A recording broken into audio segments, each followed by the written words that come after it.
Hey everyone. सो आज हम पढ़ेंगे ऑटो इम्यून हेपेटाइटिस, जो कि अगर आप सेकेंड ईयर एमबीबीएस में हैं तो बहुत ही ज़रूरी सवाल है। ये बहुत बारी पूछा जाता है। So this is Robbins 11th edition basic pathology. So इसी से ही हम पढ़ेंगे। तो ऑटो इम्यून हेपेटाइटिस क्या होता है? It's a chronic progressive disorder, means chronic है एंड विद टाइम प्रोग्रेस करता है, with features that include a genetic predisposition and association with other autoimmune diseases and presence of autoantibodies and therapeutic responsiveness to immunosuppression. Okay, so there are four things. पहली चीज़ क्या है कि genetic predisposition होगा जो किसी भी ऑटोइम्यून डिजीज़ में present होता है, एसोसिएटेड होगा बाकी ऑटोइम्यून डिजीज़ से, जैसे कि कुछ भी हो सकता है। टाइप 1 डायबिटीज़ मेलाइटस हो गया, हाशिमोटोस हो गया, एसएलई हो गया, ये सब चीज़ें भी उस पेशेंट में मिल सकती हैं। तीसरी चीज़ है कि ऑटो एंटीबॉडीज़ प्रेजेंट रहेंगी। और लास्ट है कि थेरेपेटिक रिस्पॉन्सिवनेस टू इम्यूनोसप्रेशन, जैसे कि most of the autoimmune disease में होता है। जब हम स्टेरॉइड्स देंगे, इम्यूनोसप्रेशन करेंगे पेशेंट का, तो अच्छा रिस्पॉन्स हमें मिलेगा। तो ये चार चीज़ें होती हैं। इसके अलावा ये क्रॉनिक होता है, प्रोग्रेसिव डिसऑर्डर होता है। प्रेजेंटेशन की अगर हम बात करें पेशेंट्स में, तो वाइड रेंज है। एसिम्टोमेटिक भी हो सकते हैं पेशेंट्स, जो कि हम कैसे डिटेक्ट करेंगे? अगर एसिम्टोमेटिक है पेशेंट तो एलिवेटेड ट्रांसएमिनेज होगा। उसके अलावा एसिम्टोमेटिक के अलावा एक्यूट और क्रॉनिक हेपेटाइटिस के रूप में भी प्रेजेंट कर सकता है। There is a female predominance, 78% are females. So as in any other autoimmune disease there is a female predominance. फिर उसके बाद हम इसको क्लासीफाई करेंगे दो टाइप्स में। किस बेसिस पे? Based on the pattern of circulating auto antibodies. तो कौन से टाइप की एंटीबॉडी प्रेजेंट है उसके बेसिस पे हम इसको दो टाइप में डिवाइड करेंगे। टाइप 1 होता है जिसमें कि एंटी न्यूक्लियर एंटीबॉडीज़ प्रेजेंट होती हैं, एएनएज, जो कि मोस्ट कॉमन होती हैं बट नॉट स्पेसिफिक, क्योंकि एएनएज हमें बाकी अदर ऑटोइम्यून डिजीज़ में भी मिल सकती हैं। इसके अलावा ASMAs, जो कि एंटी स्मूथ मसल एंटीबॉडी होती हैं, वो मिल सकती हैं, which are present in 65% of cases. And anti soluble liver antigen, liver pancreas antigen, anti SLA और LP एंटीबॉडीज़, जो कि 25% टू 35% केसेस में मिल सकती हैं। The latter are also present in type 2 autoimmune hepatitis. तो जो ये एंटी SLA और LP बॉडीज़ हैं वो हमें टाइप 2 में भी मिल सकती हैं। तो टाइप 1 के लिए क्या मिलेगा? ANA and ASMAs। जब हम बात करते हैं टाइप 2 की, तो वो किन में होता है? जनरली चिल्ड्रन एंड टीनेजर्स में होता है।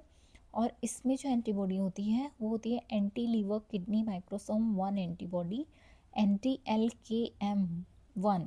तो आपसे LKM भी पूछा जा सकता है कि क्या होता है। ये होता है anti liver kidney microsome 1 antibody. और दूसरी जो चीज़ इसमें मिलती है वो होती है एंटी लीवर साइटोसोल 1 एंटीबॉडी। इसके अलावा जो हमने ऊपर वाले में केस में बात की कि टाइप 1 में जो हमें एंटी सॉल्युबल लीवर एंटीजन या liver pancreas antigen, anti SLA वाली, ये भी इसमें मिल सकती हैं। ठीक है। अब कह रहे हैं कि in a small subset of patients there may be features that overlap with those of primary biliary cholangitis और primary sclerosing कोलिंजाइटिस।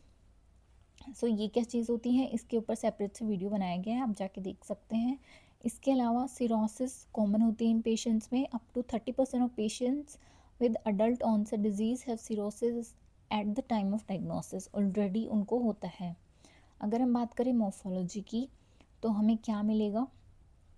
we have already seen the patterns of liver injury. So autoimmune hepatitis में acute और chronic viral hepatitis वाला pattern मिलेगा।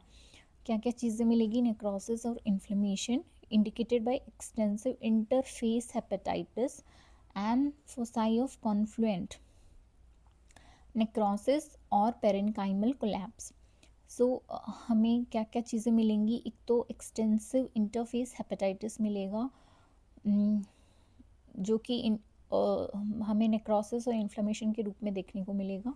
उसके अलावा parenchymal collapse मिलेगा। दूसरा चीज़ है plasma cell predominance in the mononuclear inflammatory infiltrate, तो हमें प्लाज्मा सेल्स देखने को मिलेंगी। उसके अलावा hepatocytes rosettes comprising of circumferential arrangement of regenerating hepatocytes around a dilated canaliculus। तो हमें हिपेटोसाइट्स के रोजेट्स मिलेंगे। ठीक है, अब ये हो गया मॉर्फोलॉजी में क्या दिखेगा हमें, टाइप्स क्या क्या होते हैं, टाइप 1, टाइप 2, टाइप 1 में कौन से एंटीबॉडीज़ मिलते हैं, टाइप 2 में कौन से एंटीबॉडीज़ मिलते हैं। इसके अलावा प्रेजेंटेशन कैसी होती है, फीमेल प्रीडोमिनेंस होता है, और ये 4 चीज़ें होनी चाहिए ऑटोइम्यून हेपेटाइटिस के लिए। कौन कौन सी 4 चीज़ें, genetic predisposition associated with other autoimmune diseases, presence of autoantibodies and therapeutic responsiveness to immunosuppression। ये सब चीज़ों के बाद हम ट्रीटमेंट देख सकते हैं।